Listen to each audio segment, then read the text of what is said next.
Welcome back. We are playing some more Magic 2013, and we're having a little bit of, we're having a few problems here and there. It seems we might have reached some kind of limit in terms of how many cards you can, or how many decks you can have installed.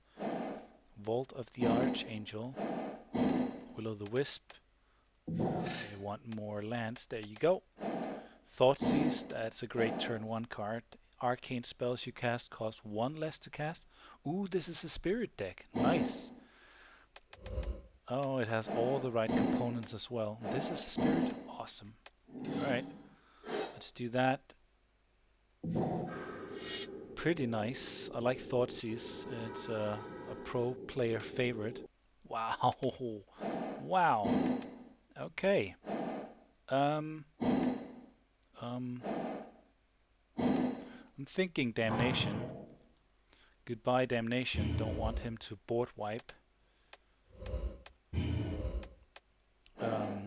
His other cards were pretty insane as well, but that board wipe is gonna bite me in the ass. So take that option right out of his hand. Evolving Wilds. I don't really need to cast any spells right now, so let's just drop that. Get that into play. Oh yeah? Baron more? Well, I can do stuff on your turn as well. Let's get ourselves a Plains.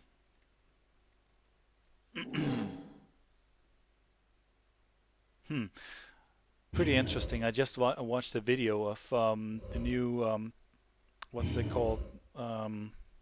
Dual or like dual decks or whatever. Like if you wanna play at a well competitive level, kind of, but not. If you want a competitive deck, I guess you could say. But you don't. You're new to Magic. They put out these deck packs or double deck packs where you get two decks which are kind of opposed to each other in a sense, or versus decks or whatever. And one of the decks was a Sorin, like the black vampire, a Sorin deck, which I thought was pretty interesting. And it was black and white as well. It was vampires and spirits. So in some way it kind of reminded me of this deck, or this deck kind of reminded me of that. I think it's called Hunt and Feed or something like that. And the other deck was a deck based on, I think it was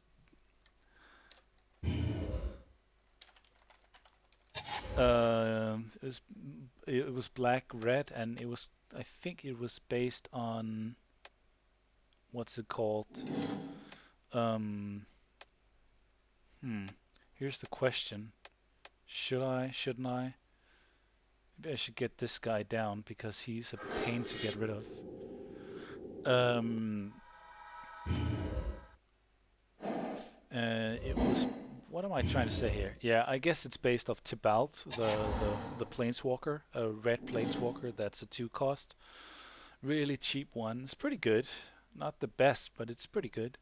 And Sickening Dreams. All right, let's see what you have. As an additional cost, discard blah blah blah. Okay. So he kills off my guy, I suppose. That's perfectly fine. And he discards his creatures. Bring this back into play, and I guess bring this one into play. So the question is what he has as his last card. It was a mistake to drop that card. I should have... Depending on what he has in hand, of course. What do we have here? I love that card, by the way. Rend Flesh. Destroy target non-spirit creature. That is basically everything else. So far so good. This deck is proving to be pretty interesting. It looks bad.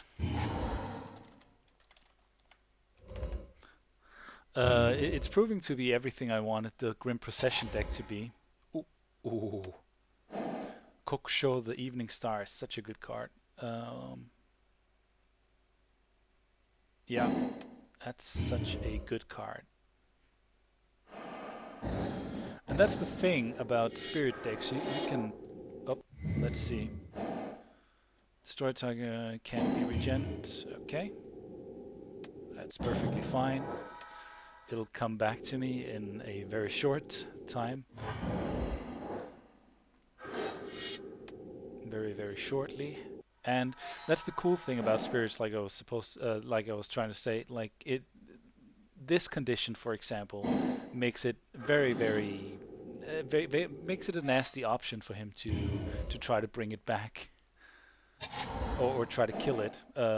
Which means for me that if I don't care if I don't want to keep it in hand. I just want to get it down, and if he kills it, I do 5 points of damage to him and gain some life. So far so good. And he's not really sitting all that pretty. What do you have here? Exhume. From his graveyard onto the battlefield. Okay, I'll kill it immediately. Well, not immediately, but next turn then. And this is an arcane spell, which this thing makes cheaper. So that's awesome. Creatures can't attack you. Sorry, pal.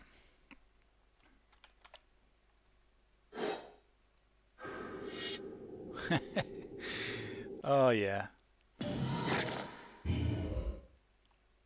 And he has 0 cards in hand, so